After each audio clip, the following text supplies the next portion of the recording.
आप देख रहे हैं शो पावर शो और मैं हूं हुदा शाह। मेरे साथ स्टूडियो में मौजूद हैं डॉक्टर हसनैन जावेद साहब। बहुत शुक्रिया। कैसे हैं आप? ऑल फाइन जी, थैंक यू। नाज़रीन, मुल्क में सियासी और माशी बहरान साथ साथ चल रहा है और कहीं से भी अच्छी खबर नहीं आ रही है। इस्लामाबाद हाई कोर्ट के हुक्म के मुताबिक आज इस्लामाबाद में बल्दियाती इलेक्शन होने थे, मगर विफाकी हुकूमत और इलेक्शन कमीशन ने हाई कोर्ट के फैसले के खिलाफ इंट्रा कोर्ट अपील दायर कर रखी है।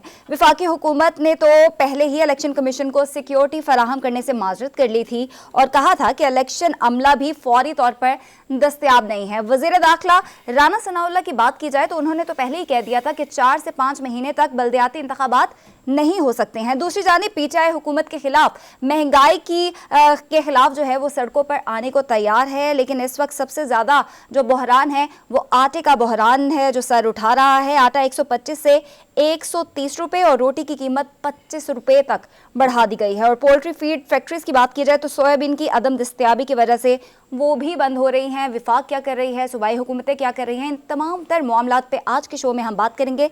हमारे साथ हमारे पहले गेस्ट बैरिस्टर एहतशाम ने हमें ज्वाइन कर लिया है। सर, बहुत शुक्रिया आपके वक्त का। आपसे सवाल ये करना चाहूँगी कि आज अदालत का कल फैसला आया था कि बल्दियाती इंतखाबात अपने टाइम पर होने चाहिए, तो उस सूरत हाल में आज टाइम पर होने थे, लेकिन विफाकी हुकूमत की जानिब से इंट्रा जो कोर्ट है उसमें अपील दायर कर रखी है। तो इस तमाम तर मामले पे पहले मैं आपका तज्जिया लेना चाहूँगी। बहुत शुक्रिया। ये इस्लामाबाद हाई कोर्ट का जो हुक्म था कि मुकर्ररा तारीख पे मुकर्ररा वक्त पे बल्दियाती इंतखाबात इस्लामाबाद में होने चाहिए, तो मेरे ख्याल में उसके बाद कोई गुंजाइश नहीं थी। इलेक्शन कमीशन ऑफ पाकिस्तान को इंश्योर करना चाहिए था कि इस हुक्म को माना जाए और इसकी आगे से इम्प्लीमेंटेशन हो। लेकिन अभी जो इलेक्शन कमीशन का स्टांस है, मौक़िफ़ है, वो ये कह रहे हैं कि जी वो तमाम जो 14,000 मुलाजमीन है उनको फौरी तौर पर हम तलब कर नहीं सकते थे और उसके लिए हमें वक्त चाहिए। तो अब उसमें होगा ये कि मेरा ख्याल है हाई कोर्ट पूछेगा इनसे कि आपको कितना वक्त चाहिए। अगर तो हाई कोर्ट को लगेगा कि ये कोई बिल्कुल जेन्युइन एक रीजन है जिसकी वजह से जेन्युइन डिले है, तो हो सकता है कि वो मुनासिब वक्त इलेक्शन कमीशन ऑफ पाकिस्तान को दे दें। लेकिन अगर उन्हें ये लगेगा कि ये डिलेइंग टैक्टिक्स हैं और इलेक्शन कमीशन ऑफ पाकिस्तान की नियत ही नहीं है कि इलेक्शन करवाएं इस्लामाबाद में, क्योंकि वो मोटिवेटेड हैं, क्योंकि वफाकी हुकूमत के ज़ेरे असर वो चल रहे हैं, तो फिर ऐन मुमकिन है कि इस्लामाबाद हाई कोर्ट इसमें तौहीन अदालत की किसी कार्रवाई का आगाज करे और इलेक्शन कमीशन के खिलाफ या चीफ इलेक्शन कमिश्नर के खिलाफ उस हवाले से फिर प्रोसीडिंग्स आगे चलें। अच्छा सर, इधर से कहा जा रहा है कि इलेक्शन कमीशन जो है हम 3 महीनों में इलेक्शन करवाने के भी अहल है। राना सनाउल्लाह साहब कहते हैं कि हम फौरी तौर पर इलेक्शन करवा देंगे, मुल्क गिर इलेक्शन करवाने के भी हम मुतहम्मिल हैं, आप असम्बलियाँ तोड़ दें हम ये कर देंगे। लेकिन एक जब लाहौर हाई कोर्ट का जब फैसला आता है तो उसमें प्रोसीजरल मामला तो काफ़ी अरसे से चल रहे थे, तो उन्होंने जो प्ली दी है कि सिर्फ एक दिन पहले बताया, जो कि वक्त मुकम्मल नहीं है, 24 घंटे में सारे के सारा मैकेनिज्म मुकम्मल करना मुश्किल है। इसके ऊपर आप क्या कहेंगे? क्या वाकई मुश्किल है, ये प्रोसीजरल एलिमेंट मुश्किल था या इनकी नीयत में मसला है? असूलन तो देखें, इलेक्शन कमीशन ऑफ पाकिस्तान को तैयार होना चाहिए था जब एक इलेक्शन शेड्यूल्ड था। तो सवाल तो ये पैदा होता है कि उसकी तैयारी क्यों नहीं थी और सारा प्रोसीजर मुकम्मल करने के लिए इन्हें मजीद वक्त क्यों चाहिए। इलेक्शन कमीशन का और काम क्या है? यही काम है ना जी, और तो कोई काम नहीं कर रहे यहाँ पर बैठ के। मुकर्ररा मुद्दत पे, मुकर्ररा वक्त पे, मुकर्ररा तारीख पे इन्होंने इलेक्शन करवाना है और अगर ये करवा ही नहीं सकते हैं तो फिर ये कॉम्पिटेंट ही नहीं है काम करने के लिए। तो इलेक्शन कमीशन के मुतालिक आप क्या कहेंगे सर? ये कोई इम्पार्शियल आपको कहीं सर इनकी इम्पार्शियलिटी आपको नजर आ रही है, या मुझे लग रहा है कि ये is that the part of the government? Election commission के इमरान खान साहब का अपना एक नैरेटिव तो है। अब मैं एग्जैक्टली उसको फुली इंडोर्स तो नहीं करूंगा, लेकिन बहरहाल इलेक्शन कमीशन ऑफ पाकिस्तान का जो किरदार है वो मुतनाज़ है। आप यही देखें कि तोशा खाना के हवाले से इलेक्शन कमीशन ऑफ पाकिस्तान ने इमरान खान के खिलाफ एक क्रिमिनल रेफरेंस बना के इस्लामाबाद के क्रिमिनल कोर्ट को भेजा है, जिस अदालत ने जुरिस्डिक्शन एज्यूम करते हुए इमरान खान को बतौर मुल्जिम तलब कर लिया ट्रायल के लिए। सवाल ये पैदा होता है कि अभी थोड़े दिन पहले की खबर है कि नैब की तरमीम जो हुई है उसकी वजह से नैब के एडमिनिस्ट्रेटिव जज मोहम्मद बशीर ने तोशा खाना रेफरेंसेस मियां नवाज शरीफ के खिलाफ, आसिफ अली जरदारी के खिलाफ और यूसुफ रजा गिलानी के खिलाफ खत्म किए हैं। एग्जैक्टली। कि अब नैब का डोमेन नहीं बनता।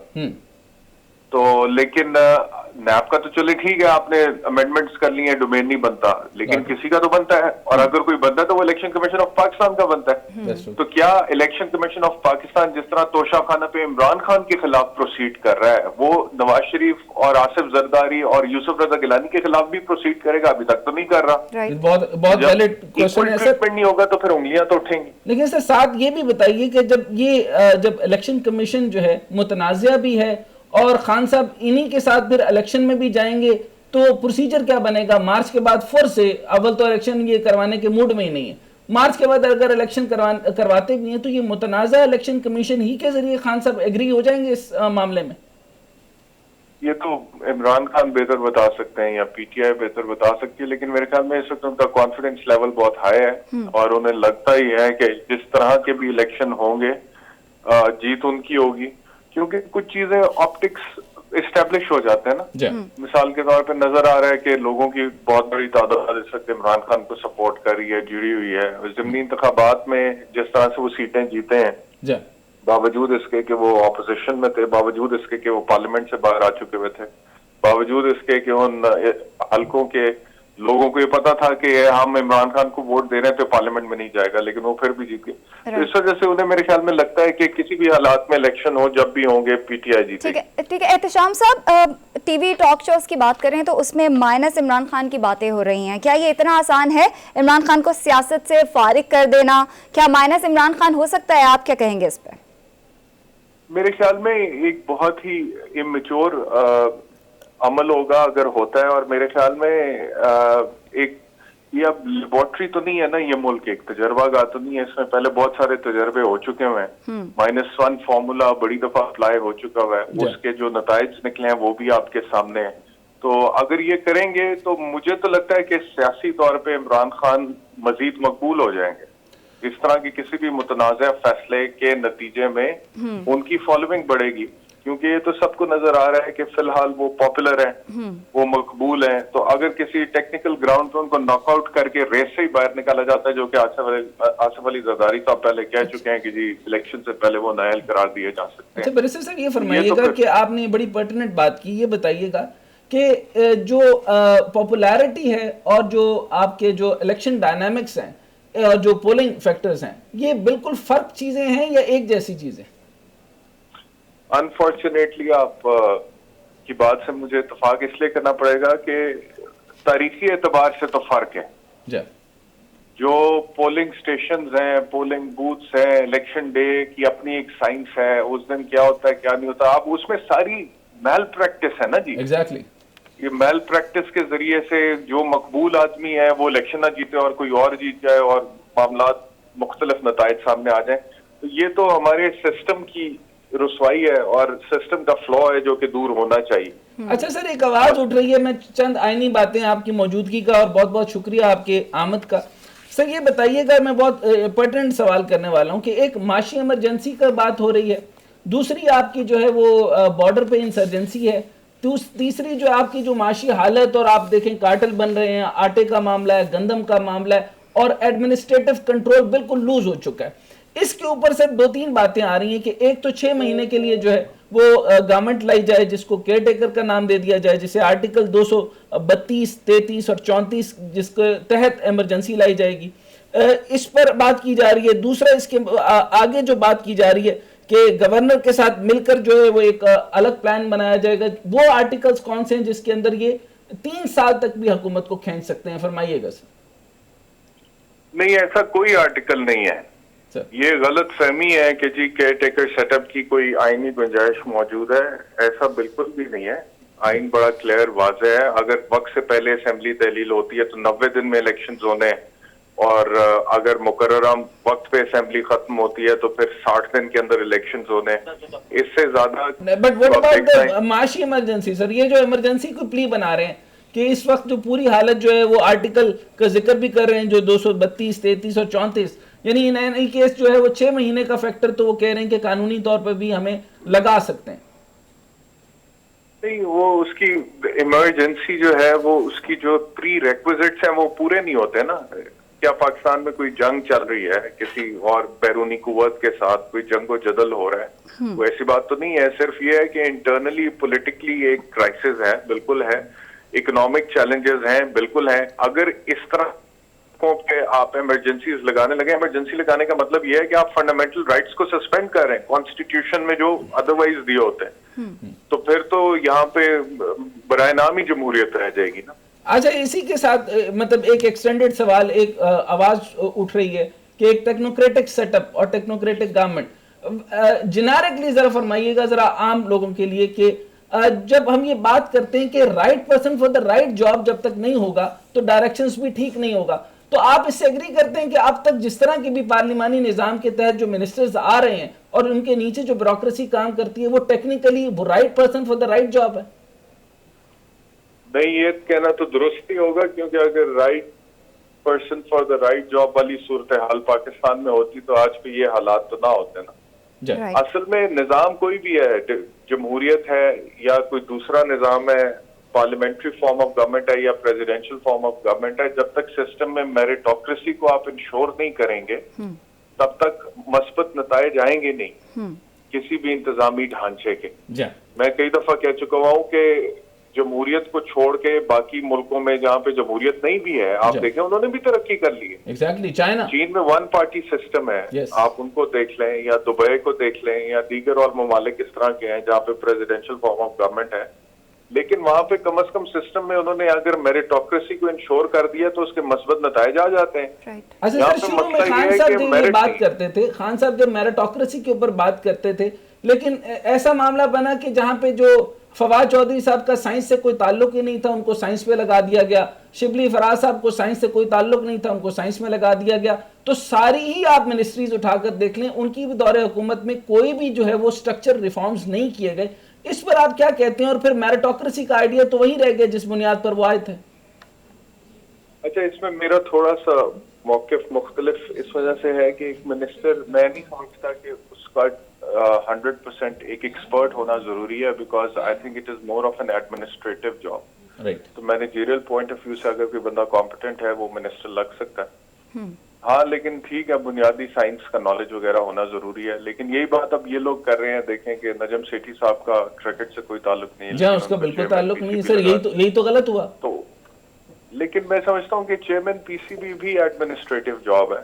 जरूरी नहीं है कि अगर आप खुद क्रिकेट खेले हुए हैं पिच पे तो ही आप चेयरमैन पीसीबी लग सकते हैं। दुनिया में बहुत सारी मिसालें मौजूद हैं। इस वक्त इंग्लैंड में, न्यूजीलैंड में, ऑस्ट्रेलिया में जो उनके क्रिकेट बोर्ड्स को हेड कर रहे हैं वो भी कोई फॉर्मर क्रिकेटर्स नहीं। तो डिपेंड करता है कि बंदे की काबिलियत जो है वो administrative managerial point of view से है या नहीं। अगर तो है फिर तो वो ठीक है बात, लेकिन अगर उसमें मिसाल के तौर पे अब आप देखें कि लॉ मिनिस्ट्री फरोग नसीम साहब को दे दी थी, वो लॉयर तो थे लेकिन वो नजरिया ही शेयर नहीं करते थे जो इमरान खान साहब का लीगल रिफॉर्म और जस्टिस का नजरिया था। राइट। वो आपने देख लिया 3.5-4 साल में, बावजूद इसके that the law ministry was with a minister who happened to be a lawyer, but still you couldn't find the results.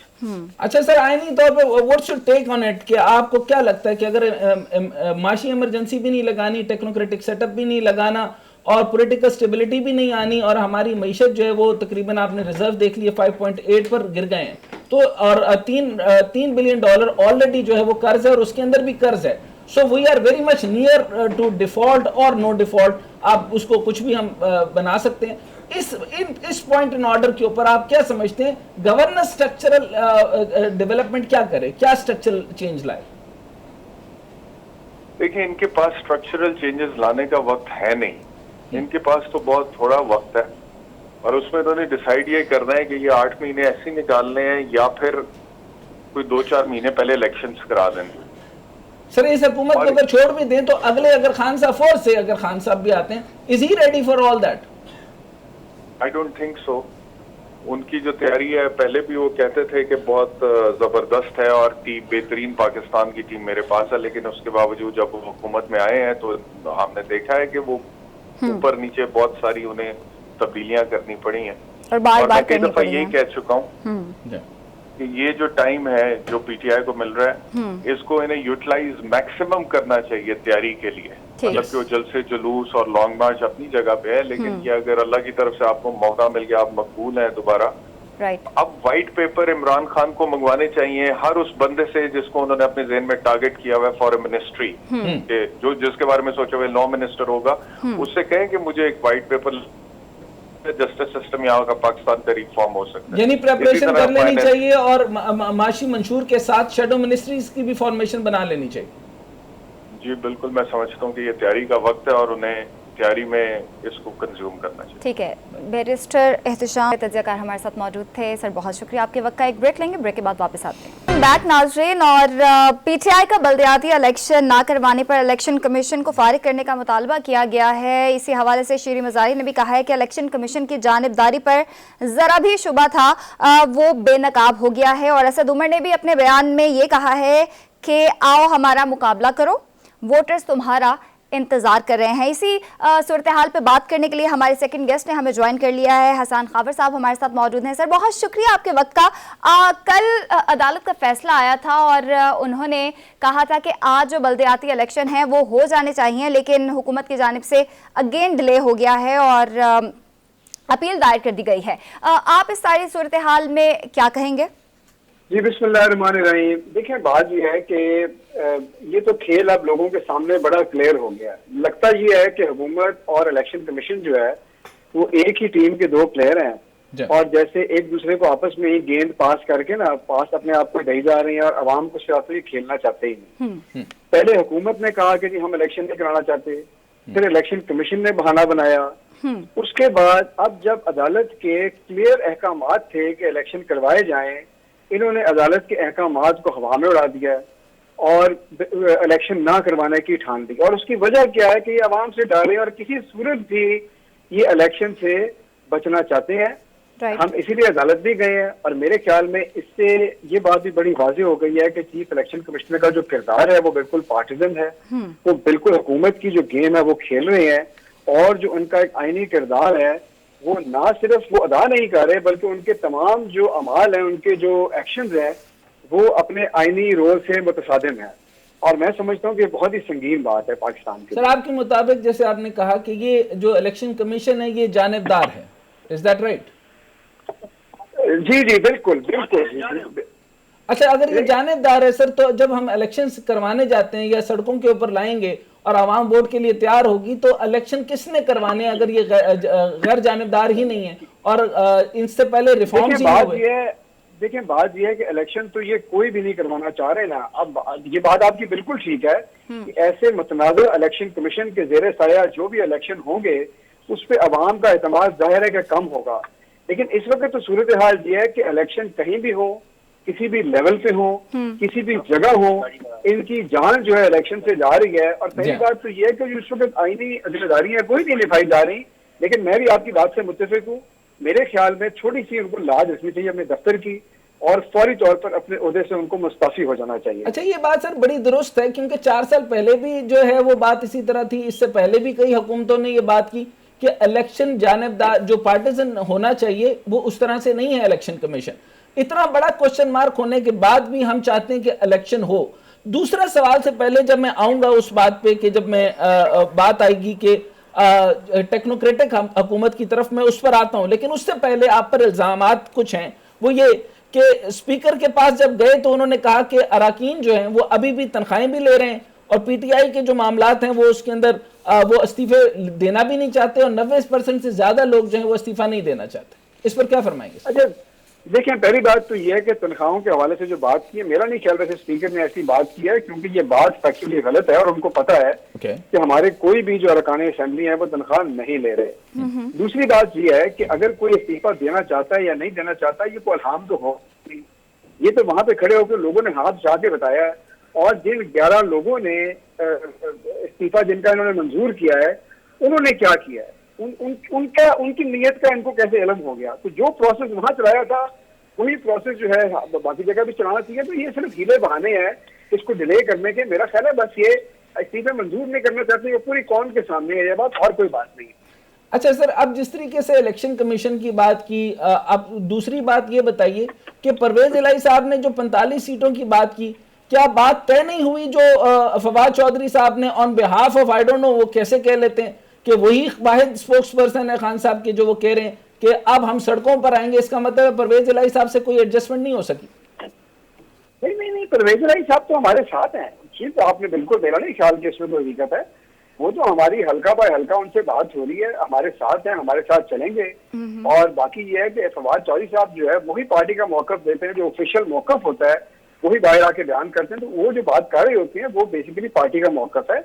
सड़कों पे जो हम जा रहे हैं इस वक्त वो हमारी जो हकीकी आज़ादी की कैंपेन है और जो महंगाई के खिलाफ हमारी मुहिम है उसके लिए जा रहे हैं, क्योंकि पाकिस्तान में इस वक्त जो महंगाई है उससे आम आदमी पिस रहा है और मजीद ये कीमतें बढ़ाने जा रहे हैं। तो पाकिस्तान तो एक रिकॉर्ड महंगाई की लद में है। मेरे ख्याल में इन दोनों बातों का आपस में कोई ताल्लुक नहीं है।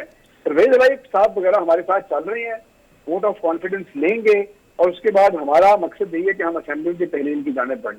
नहीं, वो बात तो आपको ठीक है सर। यानी अभी मेन सवाल से पहले ये बता दूं कि एक तो आटे का बहरान आया, ये भी जरा जल्दी से बता दीजिएगा कि ये फेडरल की तरफ से है या पंजाब हुकूमत का इसके अंदर कसूर है? सर देखिए, बात यह है कि पंजाब का इसमें कोई किरदार नहीं है। पंजाब जो है वो वफाक की और पूरे पाकिस्तान की फूड बास्केट है।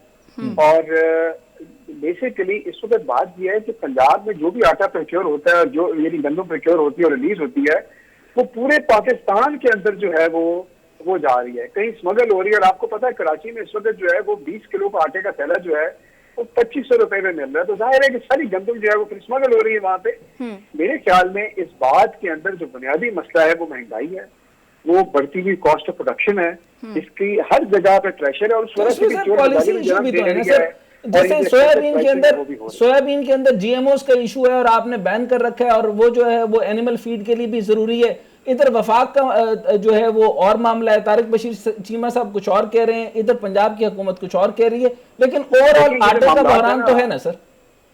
मैं आपको बताऊं, देखिए ये जो जीएमओ वाली आपने बात की है ना, ये सारे स्टैंडर्ड सेटिंग, ये सारी जो इजाजतें हैं ये वफाक के पास होती है, इनका सूबों से कोई ताल्लुक नहीं होता। तो ये वफाकी हुकूमत का मामला है। मैं इस मामले से बहुत बखूबी वाकियत नहीं रखता, लेकिन मेरे ख्याल में इसको भी देखना चाहिए। अच्छा, ये बहुत अच्छी बात होगी। अब मैं असल बात पे आना चाहता हूँ सर।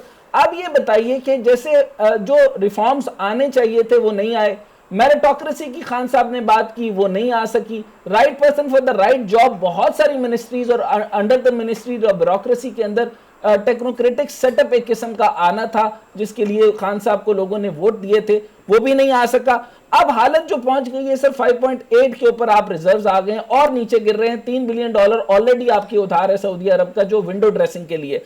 अब बताइए सर, जो माशी इमरजेंसी की ऑप्शन ली जा रही है और उसके अंदर आर्टिकल इस्तेमाल हो रहे हैं, तकरीबन आइन के आर्टिकल 232, 33 और 34 के मुताबिक 6 महीने की इमरजेंसी लगाई जाएगी। ये तो इलेक्शन डिलेइंग टैक्टिक्स है या वाकई जरूरत है आपको माशी इमरजेंसी लगाने की?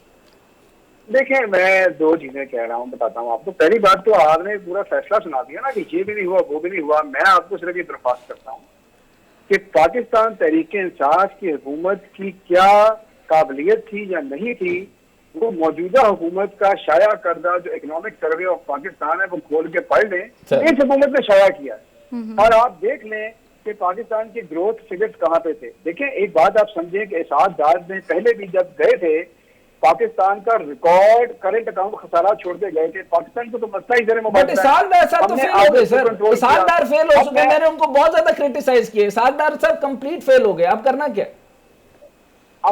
देखिए ना, आप होता बेसिकली ये है कि आपको आईएमएफ में तो जाना पड़ेगा, ये तो बात है, हम इस बात की क्रिटिसाइज नहीं करते, राइट। लेकिन आईएमएफ के साथ जाने के लिए आपको मुश्किल फैसले लेने हैं, आपको पिक एंड चूज करना है। अब ये फैसले कौन ले सकता है? ये फैसले वो ले सकता है जिसके ऊपर अवाम को एतमाद हो और जिसको पता हो कि मैंने कोई पॉपुलिस्ट पॉलिसी नहीं करनी, मैंने इस वक्त इलेक्शन नहीं जीतना। जो गवर्नमेंट जो है अपने आखिरी साल में हो, अपनी मकबूलियत उसकी नीचे तरीन लेवल के ऊपर हो, अवाम का एतमाद हासिल ना हो, वो मुश्किल फैसले कैसे ले सकती है? ये कोई टेक्नोक्रेटिक गवर्नमेंट नहीं कर सकती। आप मुझे बताएं कि सर वो कैसे नहीं कर सकती? मैंने अर्ज किया कि अगर टेक्नोक्रेटिक मेरिटोक्रेटिक गवर्नमेंट हो और जब वो डिसीजन लेगी, पॉलिसी कोई भी होगी वो फ्रीज की जाएगी 5 साल के लिए, जब तक कि कोई भी पॉलिसी, चाहे वो हुकूमत ही हो, जैसे आपकी हुकूमत को 3.5 साल बाद जो जाना पड़ा, जो कि नहीं जाना चाहिए था, ताकि आप जो है वो खुलकर सामने एक्सपोज हो चुके हो। अच्छा आपने, मुझे अगर आप 1 मिनट देना, मैं इस बात का जवाब देता हूँ। बहुत अच्छा आपने सवाल किया है। देखें, बात ये है कि आपने बात ठीक की कि जी एक मुश्किल फैसला करना है, मेरिट के ऊपर फैसला करना है। पहली बात ये है, अगर मौजूदा हुकूमत में फैसले लेती है, वो क्यों नहीं ले पा रही? उनको पता है कि लोगों ने कहने के लिए आगे चोर हैं, अब ये फैसले ले रहे हैं, वो कहेंगे कि हमारी जो रही सही सियासत है उसको खत्म हो जाएगी। अच्छा, हम ये कहते हैं कि जी कोई एक पॉपुलर गवर्नमेंट आए, वो फैसले ले। अगर टेक्नोक्रेटिक गवर्नमेंट आके फैसले लेती है, अवाम को क्या लगेगा कौन फैसले ले रहा है? अवाम का गम और गुस्सा कौन एब्जॉर्ब करेगा? वो तो सारी बात फिर एस्टेब्लिशमेंट में जाएगी ना। तो मेरा नहीं ख्याल कि इस वक्त एस्टेब्लिशमेंट को भी अपने ऊपर इस किस्म के फैसले लेने चाहिए। आपको ये अवाम से राब्ता करके अवाम की मुल्तखब हुकूमत को कहना चाहिए कि ये फैसले लें, ताकि अवाम को कल को वो अकाउंटेबल भी हों। सर, आप भी इस बात से एग्री होंगे कि 3.5 साल की हुकूमत के अंदर भी जब स्ट्रक्चरल चेंजेस ऊपर से हो रही होती थी, अवाम उस वक्त भी खुश नहीं थी।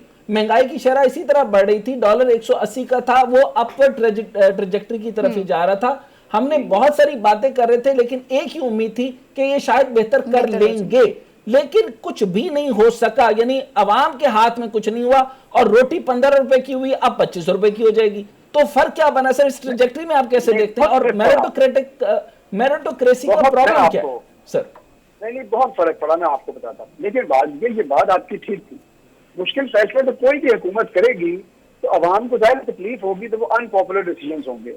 लेकिन वक्त ने साबित किया कि जब पाकिस्तान तहरीक-ए-इंसाफ की हुकूमत गई, तो लोगों ने ये फैसला किया कि वो हुकूमत बेहतर थी, जिनने इंतखाबात में हमें वोट दिए, और हमारे जाने के बाद जो इस मुल्क के साथ हो रहा है वो भी सबके सामने है। तो वक्त ने राहत किया, लेकिन वक्त के साथ धुन छट जाती है, चीजें क्लियर हो जाती हैं।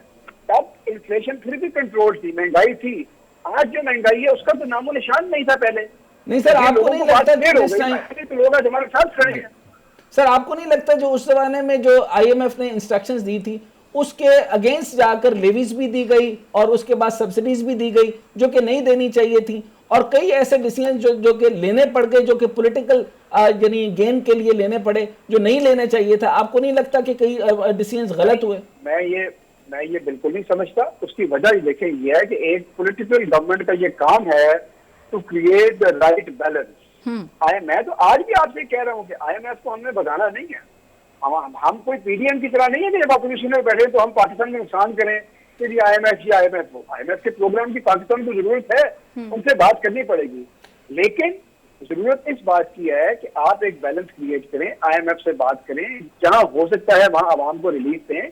और हमने वो फिस्कल कुशन निकाल के ये फैसला किया था कि हम उस स्टेज के ऊपर पेट्रोल की कीमत कंट्रोल करेंगे। अब तो पेट्रोल की कीमत, तेल की कीमत नीचे आ चुकी हुई है। अच्छा, मेरी last question to you sir है, देखें, very last question to you, PDM को भी सूट नहीं करता, पीपल्स पार्टी को भी सूट नहीं करता, बाकी जमातों को तो बिल्कुल सूट नहीं करता ये टेक्नोक्रेटिक सेटअप या मेरिटोक्रेसी की बेस के ऊपर, क्योंकि वहां पे तो मेरिट्स हम देख चुके हैं। 30 साल से कोई भी मेरिट था ही नहीं। सर, मुझे हैरानगी की बात ये हुई है कि PTI क्यों नहीं चाहती कि ये अब हुकूमत है? क्या ये उसी यानी उसी सियासी निजाम जो उनका निजाम था, उसी निजाम का हिस्सा बन चुकी है? सर नहीं, देखिए, टेक्नोक्रेटिक गवर्नमेंट क्या होती है? टेक्नोक्रेटिक गवर्नमेंट की ना तो आइन में आपकी गुंजाइश है, तो आप क्या आइन को रीराइट करना चाहते हैं? आप मुझे आइन के अंदर दिखा दें किस आर्टिकल के तहत आप टेक्नोक्रेटिक गवर्नमेंट लगाएंगे? ये गैर आईनी चीजें जो हैं, इन्हीं से पाकिस्तान सर उसी पार्लियामेंट के अंदर जो है वो आपने मेजर एडजस्टमेंट्स करने हैं ना सर। गैर आईनी टेक्नोक्रेटिक हुकूमत जो है वो मुश्किल फैसले नहीं ले सकेगी। ये बड़ी संगीन गलती होगी।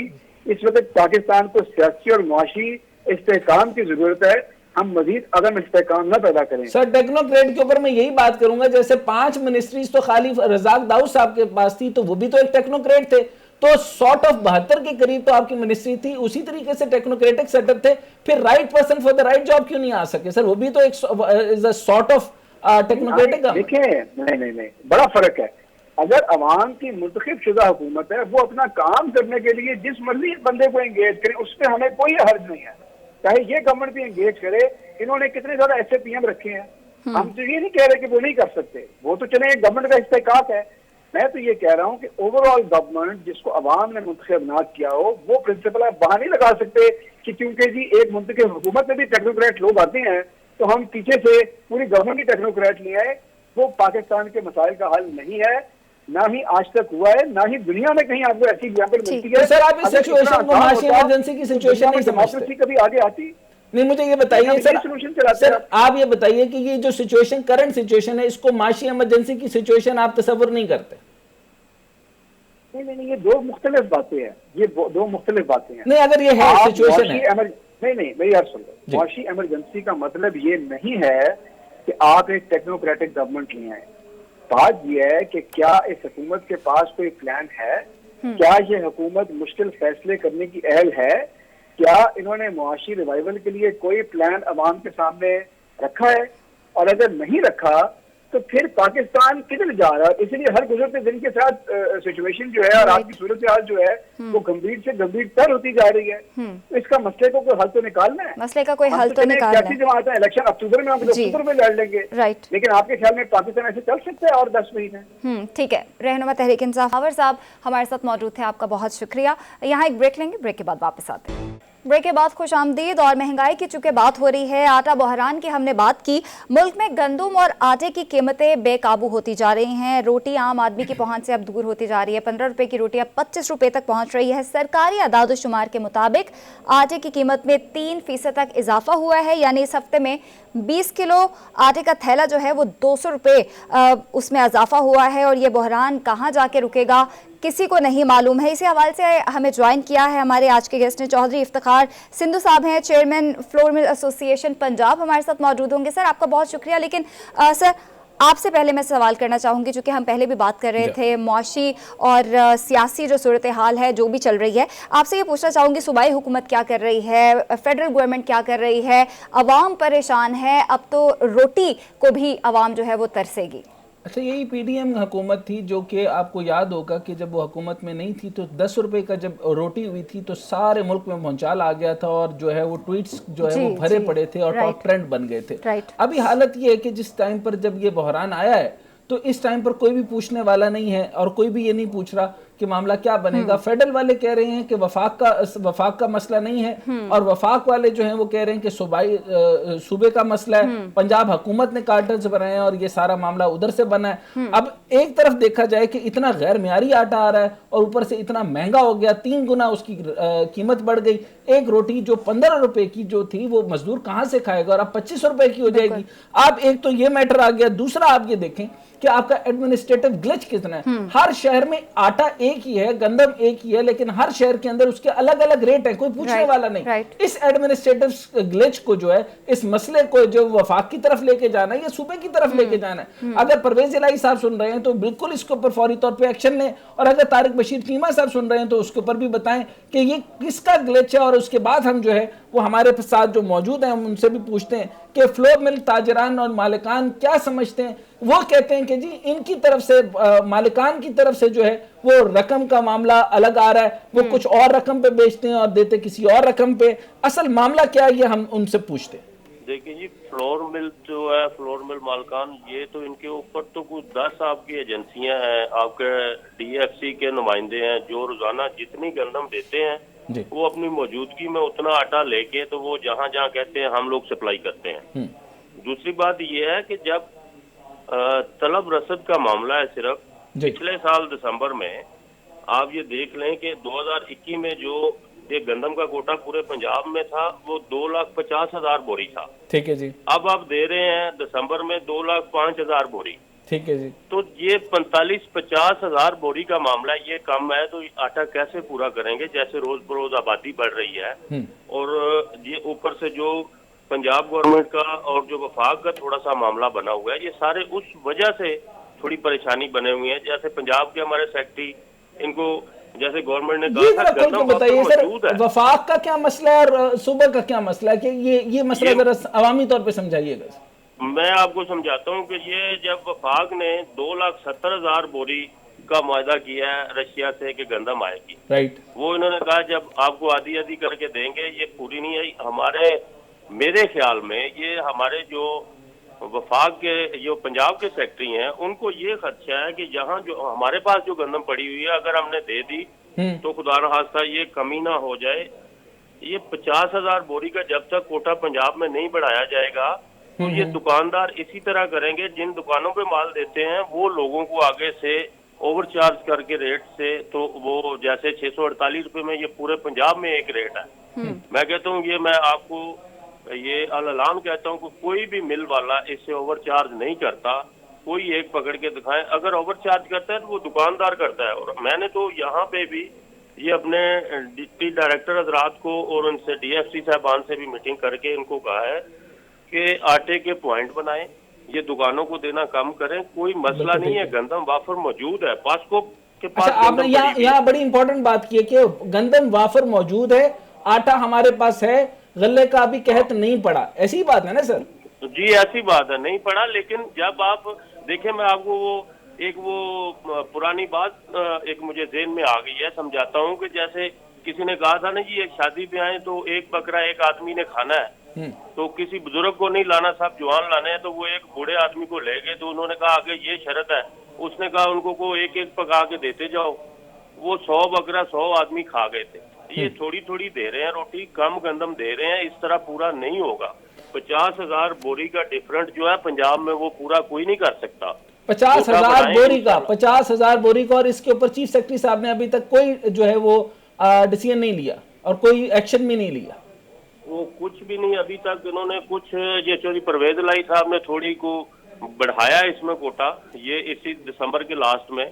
लेकिन ये देखे ना जी 10-20 हजार बोरी से नहीं बनता। अब जैसे पिछले जनवरी में जो था ना हमारे पास 2021 में, ये मेरे पास 2,65,000 बोरी कोटा था जी पूरे पंजाब का। जी जी। तो अब जो चल रहा है ये देख लें 2,05,000, ये 50-60 हजार बोरी का मामला। अच्छा, ये जो मैं प्राइस आपको बता रहा हूँ, जो मैं इसकी रकम बता रहा हूँ कि गंदम फी मन जो थी वो 3300 रुपए मिल रही थी, अब जो है आज के नर्क के मुताबिक इसके जो है वो 4,350 है, और अब ये शायद 5,000 का हिस्सा क्रॉस कर देगी। ये बात दुरुस्त है सर? आप ये बात ठीक कर रहे हैं, लेकिन गवर्नमेंट जो है हमें वो 3300 नहीं दे रही। गवर्नमेंट फ्लोर मिलों को 2300 रुपए दे रही है, बहुत ज्यादा सब्सिडी दे रही है। ये अच्छा, ये बड़ा अच्छा इकदाम है गरीब आदमी के लिए गवर्नमेंट का, लेकिन इसको मिस यूज कर रहे हैं दुकानदार। जब उसके पास आटा जाता है तो वही 648 वाला बैग 800, 850, 900 रुपए में वो लोगों को फरोख्त कर रहे हैं। ये जुल्म है, हम लोग खुद इसके खिलाफ हैं। मैं इसीलिए मेरी ये तजवीज है पंजाब के डायरेक्टर फूड से भी, सेक्रेटरी फूड से भी, जैसे पिछले सालों में ये सर्दियों में हम लोग ये पॉइंट बनाया करते थे आटे के, ऐसे पॉइंट बना दें, ये दुकानों को थोड़ा पीछे करें। आप देखें कोई इसमें भी कमी नहीं है, इसमें भी काफी फायदा होगा इंशाल्लाह। बड़ी दुरुस्त बात है, बड़ी दुरुस्त। चौधरी इफ्तिखार सिंधु साहब साथ मौजूद थे और आटे के बहरान पे हमसे डिटेल में बात कर रहे थे। बहुत शुक्रिया आपका। जाते जाते सर आपसे ही मैं पूछना चाहूँगी कि जिस तरह चौधरी साहब ने भी कहा कि कुछ पॉइंट्स बनाने चाहिए, लेकिन यूटिलिटी स्टोर जो हैं वो हमारी आवाम के फायदे के लिए बनाए गए थे, वहां पे भी आटा महंगा कर दिया गया है। इस पे पॉइंट्स उसके बाद फिर शो अच्छा जी, मैं सिर्फ आपको बड़े शॉर्ट में बताऊंगा, ये कंप्लीट एडमिनिस्ट्रेटिव लैप्स है, यानी आपकी पूरी की पूरी जो ब्यूरोक्रेसी है उसको वो हिली हुई है, उसको समझ ही नहीं आ रही कि मामला क्या करना है। वो वफाक के ऊपर इल्जाम लगाते हैं, ये सूबे के ऊपर इल्जाम लगाते हैं, ये चीफ सेक्रेटरी साहब की तरह, फूड अथॉरिटी की तरह, डायरेक्टर साहिबान की तरह, उनको पता होना चाहिए कि फूड ये जो मालिकान के ऊपर इल्जाम लगाने का फायदा नहीं, उन्होंने तो क्लियर कट बता दिया। और आप जो है वो आटा हर दुकान के ऊपर अलग अलग रेट पे मिल रहा है, हर शहर में, हर सूबे में, यानी आप कराची से लेकर जा रही सिंध के सारे सूबों में, यानी पूरे शहरों के अंदर अलग, पंजाब के शहरों में अलग, हर जगह पे अलग। ये एसीज कहाँ हैं, डीसीज कहाँ हैं, फूड डायरेक्टर्स कहाँ हैं, वो प्राइस सेटिंग करने वाले किधर हैं, वो कंपेटिटिव प्राइस इंडेक्स वाले किधर हैं। तो ये बहुत बड़ा चोर बाजारी शुरू हो गई है कि अगर वो सही से आटा दे भी दें, एक तो उनको कोटा नहीं मिल रहा, गंदम की शॉर्टेज दी जा रही है, यानी। लेकिन एक बात याद रखने कि सारी आवाम को ये समझ लेना चाहिए कि आटे का बहरान है नहीं, पैदा किया जा रहा है। ये बहरान जो है बढ़कर आप कहत ज़दा करना चाहते हैं, आवाम को किस चीज का प्रेशर देना चाह रहे हैं? रोटी को आप 15 रुपए करते जा रहे हैं, तो इससे आपको फायदा है, चंद लोगों को फायदा है, एडमिनिस्ट्रेटिव लोगों को फायदा है, मालिकान को क्या फायदा? उनका तो आपको कोटा ही नहीं दे रहे। तो आप ये सारे कोटा के और ऊपर बुलाइए, और जो डायरेक्टोरेट है उसको बुलाना चाहिए। और मेरा ख्याल है कि तारिक बशीर चीमा साहब को फौरी तौर पर एक्शन लेकर सारे सूबों को बुला बुलाकर, उनके फूड डायरेक्टर्स को बुलाकर इस मामले को फौरी रिजॉल्व करना चाहिए कि हमें गंदम का मामला नहीं है, ये प्रॉब्लम क्यों आ रहा है। राइट। शो का टाइम खत्म होता है नाजरीन, इंशाल्लाह कल दोबारा से मुलाकात होगी। अल्लाह हाफ़िज़।